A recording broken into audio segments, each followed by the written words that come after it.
তুমি কি কাউকে এত বেশি গুরুত্ব দিচ্ছ যে সে তোমাকে অবহেলা করা শুরু করেছে? মেসেজ সেন্ড করে রিপ্লাই দেয় না, তোমার ভ্যালু বুঝে না, আর তুমি দিনরাত তার অ্যাটেনশন পাওয়ার জন্য কষ্ট পাচ্ছ। তাহলে আজকের ভিডিওটা তোমার জন্যই, কারণ আজ আমি তোমাকে এমন একটা সাইকোলজিক্যাল ট্রিক বলবো যেটা মাত্র 5 দিন ফলো করলে যে মানুষ তোমাকে ইগনোর করছে না, সেই আবার দেখবে অ্যাটেনশন চাইবে। Welcome back guys. আজকের ভিডিওতে আমরা কথা বলবো কেন মানুষ অবহেলা করে আর কিভাবে নিজের ভ্যালু বাড়িয়ে তাকে রিয়েলাইজ করানো যায় যে আমি অবহেলার পাত্র নই। শোনো, মানুষ সাধারণত সেই জিনিসের ভ্যালু কম দেয় যেটা খুব সহজে পেয়ে যায়। তুমি যখন সবসময় অ্যাভেলেবেল থাকো, সবসময় মেসেজ আগে রিপ্লাই করো, সবসময় তার মুড অনুযায়ী চলতে থাকো, তখন ধীরে ধীরে না তোমার ইম্পর্টেন্সটা কমতে থাকে। কারণ বর্তমান আধুনিক গোছের মানুষ এমন এক জীব যারা মিস্ট্রি পছন্দ করে, চ্যালেঞ্জ পছন্দ করে, এমন নয় যাকে সহজে পাওয়া যায়।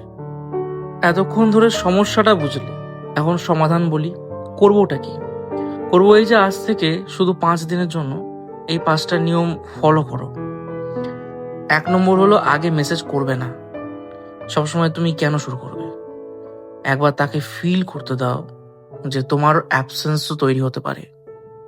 2 নম্বর নিয়ম, নিজেকে গুরুত্ব দিতে হবে, নিজের লাইফ নিয়ে বিজি থাকতে হবে।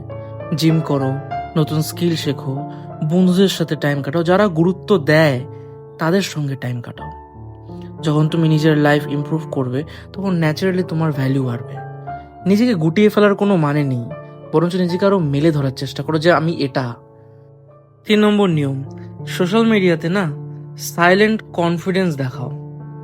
স্যাড পোস্ট করবে না, অ্যাটেনশন পাওয়ার জন্য কোনো পোস্ট করবে না, বরং এমন ভাইব দেখাও যে তুমি তাকে ছাড়া খুশি আছো, because it attracts the most in a man.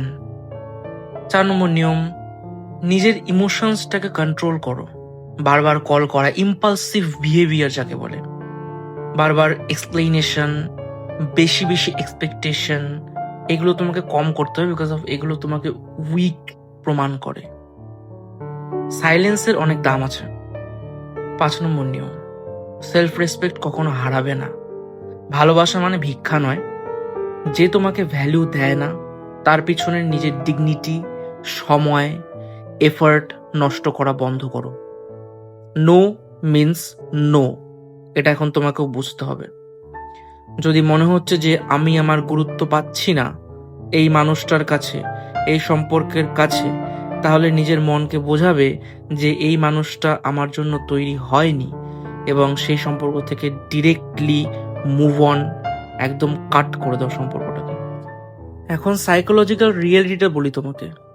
যখন তুমি সাডেনলি দূরে সরে যাবে তখন সে তোমার অ্যাবসেন্সটা ফিল করবে, কারণ মানুষ তখনই কাউকে মিস করে যখন তাকে আর ইজিলি পাওয়া যায় না। রিমেম্বার, তুমি কাউকে ফোর্স করে ভালোবাসতে বাধ্য করতে পারবে না, কিন্তু তুমি নিজের ভ্যালু এতটা বাড়াতে পারো যাতে মানুষ তোমাকে হারানোর ভয় পায়। তাই আজ থেকে নিজেকে প্রায়োরিটি দাও, কারণ যে নিজেকে রেসপেক্ট করতে শেখে পৃথিবীও তাকেই রেসপেক্ট করে।